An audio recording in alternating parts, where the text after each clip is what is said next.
अस्सलाम वालेकुम student, how are you all. Welcome to chemistry learning. Student, आज जो हमारा टॉपिक है वो है डिस्कवरी ऑफ न्यूट्रॉन। हमने पहले टॉपिक पढ़ा था डिस्कवरी ऑफ इलेक्ट्रॉन का, फिर प्रोटॉन। तो आज हमने पढ़नी है डिस्कवरी ऑफ न्यूट्रॉन। न्यूट्रॉन की डिस्कवरी कैसे हुई और कब हुई, इसके सबसे पहले इसके बारे में एक हिस्ट्री है वो जान लेते हैं, ठीक है। तो जब साइंटिस्ट थे वो डिफरेंट एक्सपेरिमेंट करके इलेक्ट्रॉन और प्रोटॉन को दरियाफ्त कर रहे थे, तो उन्होंने कहा कि जो इलेक्ट्रॉन है वो उसका एटॉमिक नंबर हो जाएंगे और जो उसके प्रोटॉन है वो उसका मास हो जाएगा, ठीक है। लेकिन जो रदरफोर्ड था उसने ऑब्ज़र्व किया, क्या कहता है वो, Rutherford observe that atomic mass of the element could not be explain on the basis of electron and proton only. तो रदरफोर्ड ने ऑब्ज़र्व किया कि जो एटॉमिक मास है किसी भी एटम का जो एलिमेंट के अंदर मौजूद होते हैं, हम उनको एक्सप्लेन नहीं कर सकते नंबर ऑफ़ इलेक्ट्रॉन पे या नंबर ऑफ़ प्रोटॉन पे, सिर्फ़ और सिर्फ हम लोग उसको नहीं कर सकते। क्यों, देखें फॉर एग्जांपल बेरिलियम उसने दिया एग्जांपल में, ठीक है। वो कहता है बेरिलियम का एटॉमिक नंबर 4 है। एटॉमिक नंबर या नंबर ऑफ़ प्रोटॉन होते हैं या नंबर ऑफ़ इलेक्ट्रॉन होते हैं, ठीक है।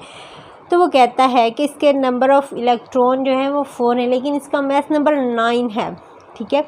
अगर वो ये कहता है कि इसका मास नंबर 9 कैसे आ गया, इसका तो मास नंबर 8 होना चाहिए। दैट्स मीन कि इसके अंदर कोई और भी ऐसी चीज़ मौजूद है जो कि मास में कुछ ना कुछ इन्वॉल्वमेंट देती है, ठीक है।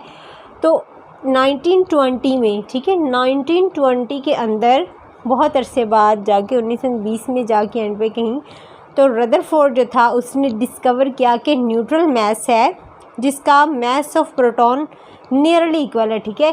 नियरली इक्वल, बिल्कुल इक्वल नहीं होता लेकिन समथिंग बिल्कुल इक्वल होता है। वो न्यूट्रल पार्टिकल्स हैं जिसकी वजह से जितने भी हमने एक्सपेरिमेंट किए वो इसके अंदर डिटेक्ट नहीं हुए, ठीक है। उनका मास न्यूट्रल है, वो न्यूट्रल मासेस हैं, उनके ऊपर कोई चार्ज नहीं है। जैसे प्रोटॉन पे पॉजिटिव चार्ज होता है और इलेक्ट्रॉन पे नेगेटिव चार्ज होता है। लेकिन उसने कहा, रदरफोर्ड ने कहा कि एटम के न्यूक्लियस के अंदर कोई ऐसी चीज़ भी मौजूद है जिसके ऊपर कोई चार्ज नहीं है लेकिन वो मास में ज़रूर पार्टिसिपेट कर रही है, ठीक है। 1932 आ जाता है, ठीक है। 1920 के बाद 1932 के अंदर चार्ल्स ने क्या किया, डिस्कवर कर लिए न्यूट्रॉन्स, ठीक है। चार्ल्स एक साइंटिस्ट है, उसने डिस्कवर कर लिए न्यूट्रॉन। अब उसका प्रोसीजर देखते हैं, उसने प्रोसीजर कैसे किया। When he bombarded alpha particle on a beryllium, एक बेरिलियम जो वही रदरफोर्ड ने लिया या कोई भी एटम ले ले, उसने क्या किया, जब प्रोसीजर करने लगा है चार्ल्स, उसने बेरिलियम का एटम ले लिया है, टारगेट बना लिया, ठीक है।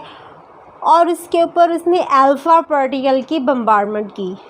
जब उसने अल्फ़ा पार्टिकल इसके ऊपर बम्बार्डमेंट की गिराए तो उसने क्या ऑब्ज़र्व किया, हाईली पेनिट्रेटिंग रेडिएशन वर प्रोड्यूस।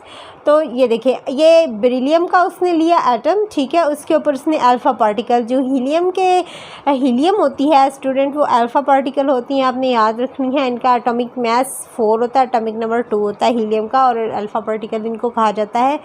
तो ये अल्फ़ा पार्टिकल की इसने बेरिलियम के ऊपर जब बम्बार्डमेंट की तो इसके नतीजे में इसको क्या मिला, कार्बन मिल गए जिसका 6 एटॉमिक नंबर था और 12 एटॉमिक मास था, और साथ उसको कुछ रेडिएशंस मिली इस फॉर्म में, ठीक है, जिसको उसने नाम दिया था कि ये न्यूट्रॉन है। न्यूट्रॉन है, इनके ऊपर कोई चार्ज नहीं। अभी इसकी प्रॉपर्टी देखते हैं, कैरी नो चार्ज। जो न्यूट्रॉन्स होते हैं उनके ऊपर कोई चार्ज नहीं होता, हाईली पेनिट्रेटिंग होती, बहुत ज़्यादा पेनिट्रेटिंग होती, किसी भी चीज़ के अंदर घुस जाती हैं, ठीक है। Mass is nearly equal to the mass of proton, और इनका जो मास होता है, क्योंकि ये न्यूक्लियस के अंदर प्रोटॉन के साथ मौजूद होती हैं, तो इनका मास बहुत ज़्यादा करीब होता है मास ऑफ प्रोटॉन के, जिसकी वजह से एटम्स का जो एटॉमिक मास होता है वो डिफरेंट आता है। और हम सिर्फ़ और सिर्फ रदरफोर्ड की बात ठीक होगी कि हम सिर्फ़ और सिर्फ इसके इलेक्ट्रॉन और प्रोटॉन की बेस पे इसका एटॉमिक नंबर नहीं बता सकते, मास नंबर नहीं बता सकते। Thank you.